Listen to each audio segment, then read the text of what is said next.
एक मिनिट्रे दिल्ली रु New York news कड़ा परवर्ती प्रसंग गोटे मिनिट्रे पार करहब दिल्ली रु न्यूयॉर्क दूरता एभली संभावना चर्चा भितर आसी किंतु पृथ्वी रे संभव नहेले भी महाकाश रे एभली दूरत्व को एमती गोटे मिनिट्रे पार करा जाई पारिबो एक कथाटी संभवपर होइछि। नासार पार्कर सोलार प्रोब ए गति हासिल करिबारे सफल होइछि। सूर्य गतिविधि निरीक्षण करुवा यह महाकाशयान घंटा प्रति 6,87,000 किलोमीटर बेगरे गति करी इतिहास रचिछि। आकु मनुष्य द्वारा निर्मित सबुठु द्रुत वस्तु बोली कहा जाउछि। सूर्य अनेक रहस्य उद्घाटन करने को नासा ई मिशन आरंभ कर 2018 रे लॉन्च करा जाइता बेले पूर्व डिसेंबर 2024 मार्च 2025 और जून 2025 रे ए रेकर्ड गति हासिल करि पारिथिला नासार ई महाकाशयान। तेणु पृथ्वी रे ई गति हासिल नेबानी स्वाभाविक भाव में चर्चा हबो।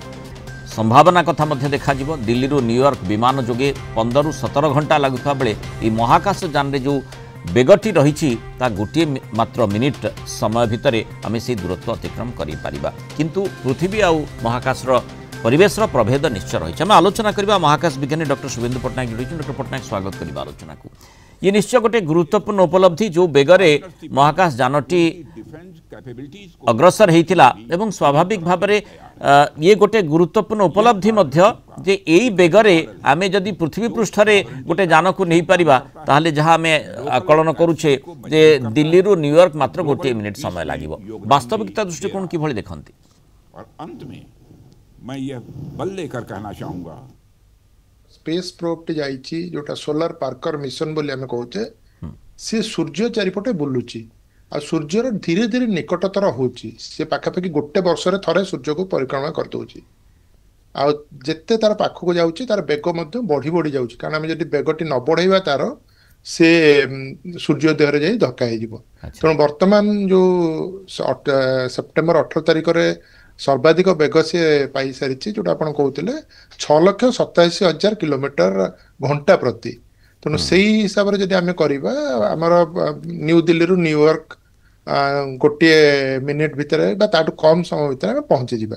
किंतु ताहा पृथ्वी पृष्ठ तो वर्तमान करवा संभव नुहे। किंतु 2 वर्ष तले जो एलन मस्क कहते घंटाटे भितर आम पृथ्वी रु गोटे स्थान आ गोटे स्थान को जावाई वर्तमान योजना करा आपण मैंने जानिथिबे जे जो हमारा स्पेस टूरिज्म में जाऊँगी महाकाश को लोक जाऊँच पुणी फेरी आध घंटे भितर फेरी आस। तो आम जब महाकाश को जाई पुणी आसवा फेरी आसवा ताहले हुए तो वर्तमान आगामी किछि वर्ष भितर आम 1 घंटा रु कम समय भितर पृथ्वीर जेकोसी स्थान गोटे स्थान गोटे स्थान। डॉक्टर पट्टनायक किंतु पृथ्वी पृष्ठ रे जेहेतु वायुमंडल रही सेठी जदि एई बेगरे जेकोसी जान जाए ताहले निया लागि जिबार भी संभावना थाए।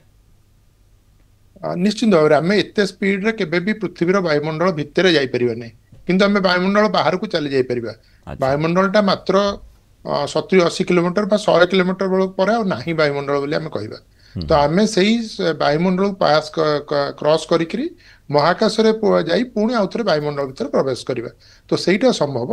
किंतु एबे जो गति रे पार्कर सोलार ट्रैवल करूची बा जाउची से गति रे वर्तमान हमर जो महाकाश यान गुडी अछि वायुमंडल गति कले जळि जिवो।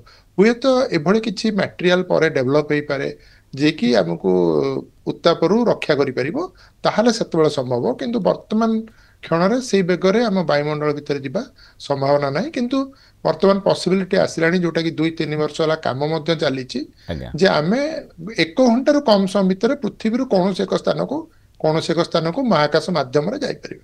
तो सेटा हुए तो आगामी 5 रु 10 वर्ष भितर कार्यक्रम हो आम आशा करिबे। बहुत धन्यवाद डॉक्टर शुभेन्दु पट्टनायक आलोचना रही मतामत रखिथिबार।